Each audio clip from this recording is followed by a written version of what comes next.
global generic questions. Chad. Yes. It's been 22 years since Freaky Friday. Okay. Was a hit at the box office. Did you ever think you would see this day? I truly never thought that I would see the day that we would do a sequel to Freaky Friday. I never believed in my heart of hearts, not because the movie wasn't good. The movie was great, but I just felt like we had tied it up in a nice, tight little bow, and I didn't see the possibility of them making the same mistake twice. You know what I mean? I was like, I think they learned their lesson. I think they're good. But there's more than that lesson in life. The universe will test you multiple times. It's really an ultimate lesson here. But couldn't have more gratitude for the moment and the opportunity to come back and reunite with everybody. Just full of love, seriously. Okay. And Manny, were you a fan of the original film? And what did you think when you heard they were making a sequel? I was a fan of the original film. When I heard that I could even just have a meeting with the director, I was ecstatic.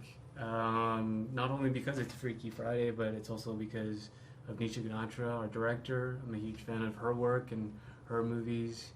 So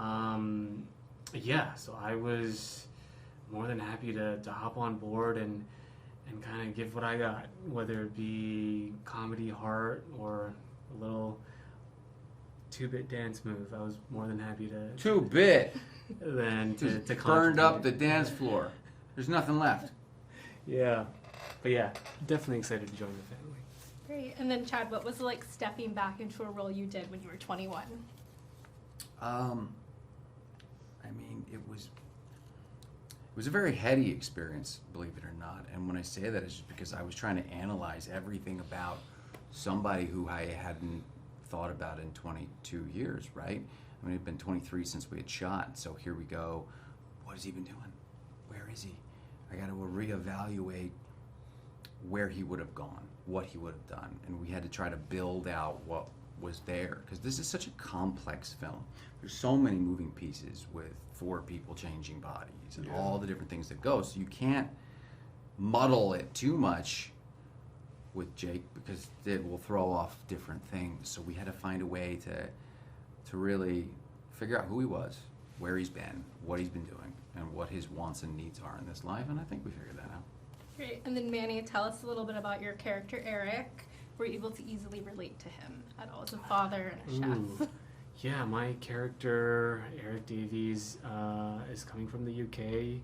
He's a single father, bringing his daughter into the mix, into America. They're trying to find a new life in this new place.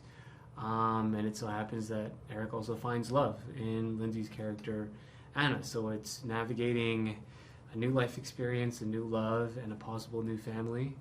And it's just all these family dynamics trying to make it work.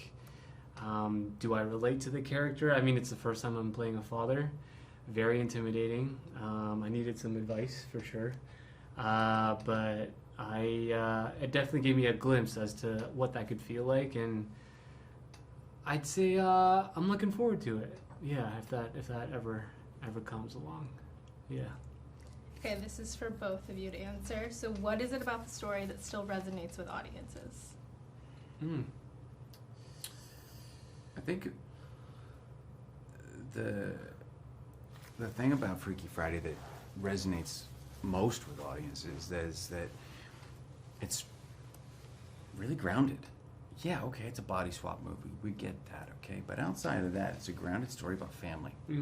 And whether dysfunctional or not, we all come from one, period.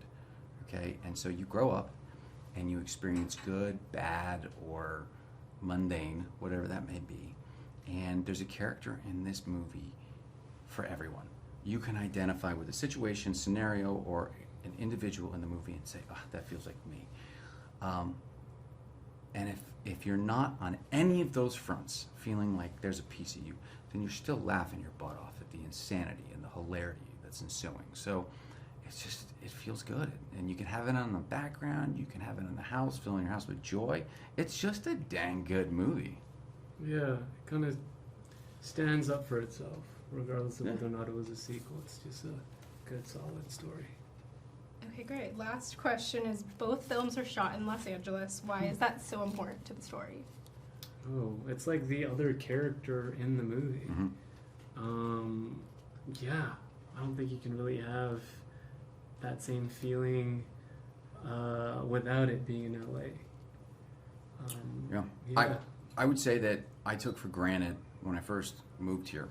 I was on, I think, Gilmore Girls, did Freaky Friday, I did Cinderella Story. They were all here. They were all here in Los Angeles. And I remember it was distinctly shooting at Pali High, shooting Freaky Friday, and walking around and shooting on that campus. And its framework, the way that it becomes a character in this movie, like it's a part of the movie.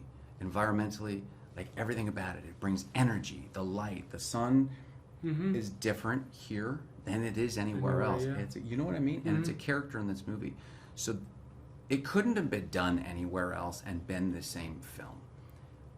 And now it kind of lays here as a tribute to a beautiful city and a beautiful part of the city that's now gone. And who knows if or when it will be the same, but I can tell you that it will forever be held up through this film.